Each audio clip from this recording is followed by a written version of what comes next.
Hari Jumat kemarin, ada sekelompok anak muda yang masuk dalam Himpunan Mahasiswa Islam atau HMI. Mereka mengadakan sebuah acara diskusi kebangsaan. Namun, acara diskusi tersebut terpaksa berhenti sebelum waktunya. Karena acara tersebut menuai protes dari massa sehingga terjadi keributan dan kekacauan.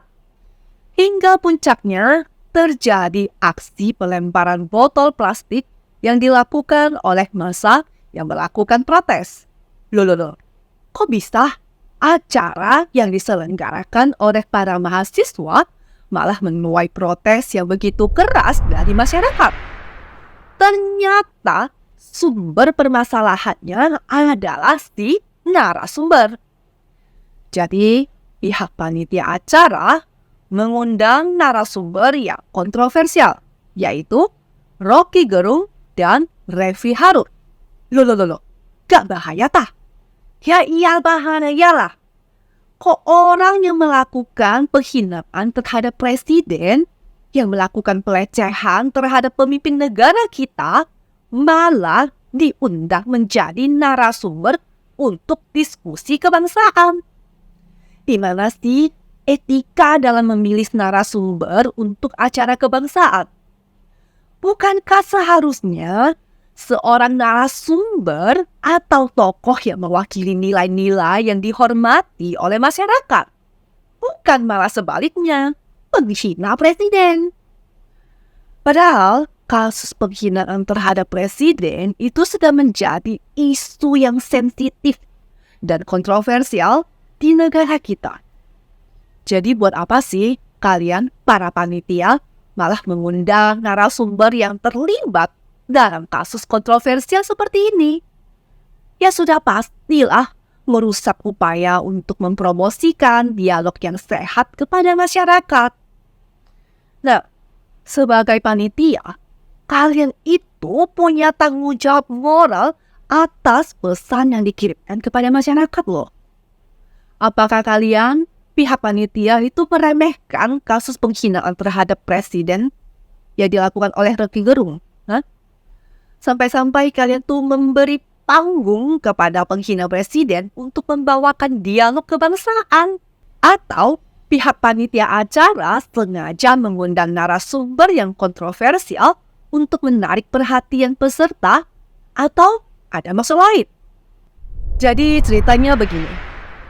Acara diskusi kebangsaan ini mengangkat tema masa depan demokrasi di tengah derasnya arus korupsi.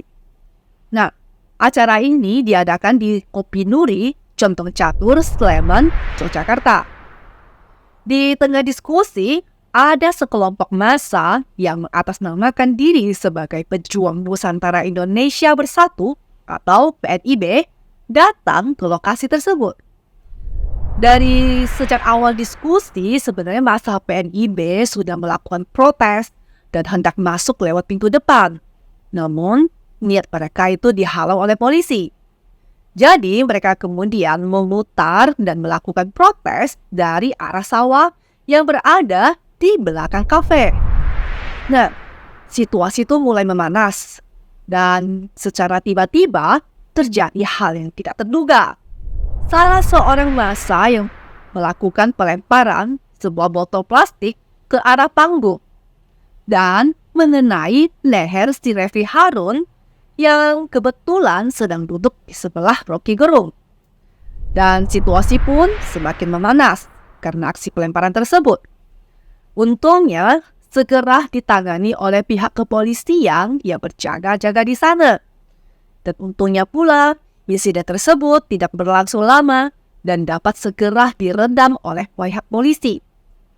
Nah, kalau polisi tidak sempat meredam, maka pihak yang paling bertanggung jawab adalah panitia acara yang nekat mengundang narasumber kontroversial yang sudah mendapatkan penolakan di mana-mana. Massa dari PNIB melakukan protes. Mereka tuh menolak kehadiran Rocky Gerung sebagai narasumber di acara diskusi para mahasiswa. Karena dia itu penghina presiden. dan dianggap sebagai seorang penghancur kehormatan bangsa dan perusak moralitas anak bangsa. Sebenarnya tuh alasan penolakan mereka itu sederhana dan memang masuk akal. Karena kota Yogyakarta itu merupakan kota pelajar yang berbudaya dan bermartabat. Mereka tuh nggak mau kalau para mahasiswa itu terkontaminasi oleh si Rocky Gerung yang memang sudah terkenal tidak bisa menjaga lisan dan ucapannya. Rocky Gerung dianggap tidak pantaslah menjadi narasumber dalam diskusi kebangsaan. Dan pihak penyelenggara seharusnya mempertimbangkan resiko gangguan keamanan yang dapat ditimbulkan akibat kehadiran Rocky Gerung. Padahal penting loh diingat bahwa keamanan adalah faktor utama yang harus dipertimbangkan dalam menggelar sebuah acara. Kehadiran Rocky Gerung yang kontroversial ke dalam sebuah acara atau forum, ya sudah pastilah bisa menarik perhatian massa dan mungkin mengundang protes dan reaksi negatif dari kelompok yang mendukung presiden. Meskipun Presiden Jokowi sendiri menganggap penghinaan yang dilakukan oleh Rocky Gerung adalah masalah kecil dan beliau tidak mengubrisnya, namun beda bagi masyarakat. Bagi saya dan masyarakat yang mencintai dan menghormati presiden, gak bisa terima begitu saja. Maunya kami sebagai masyarakat, si penghina presiden itu dihukum seberat-beratnya. Tapi kan sayang ya, penghinaan terhadap presiden itu masih dalam delik aduan. Jadi, hanya presiden sendiri yang bisa melaporkan dan memproses hukum atas kasus ini. Namun, Presiden Jokowi itu tidak mungkin mau memenjarakan warganya sendiri. Dan karena celah inilah, si Rocky Gerung semakin menjadi-jadi dan semakin tidak terkontrol lisan dan ucapannya. Tentunya, masyarakat semakin tersulut emosinya. Karena tak terima melihat si Rocky Gerung, si penghina presiden itu, masih bisa bebas berkeliaran di negeri ini. Namun, segala tindakan kekerasan atau anarkis seperti pelemparan botol, itu harusnya tuh tidak dibenarkannya. Nah, semoga kejadian serupa tidak terulang kembali di kemudian hari. Dan bagi kalian, para panitia acara, sebaiknya tuh kalian tuh pilih-pilihlah narasumber yang benar-benar bisa merepresentasikan tema diskusi kalian. Dan hindarilah mengundang narasumber yang masih terkait dengan proses hukum. Oke? Terima kasih sudah menyaksikan Speak Up bersama saya, Yanti. Don't be silent majority.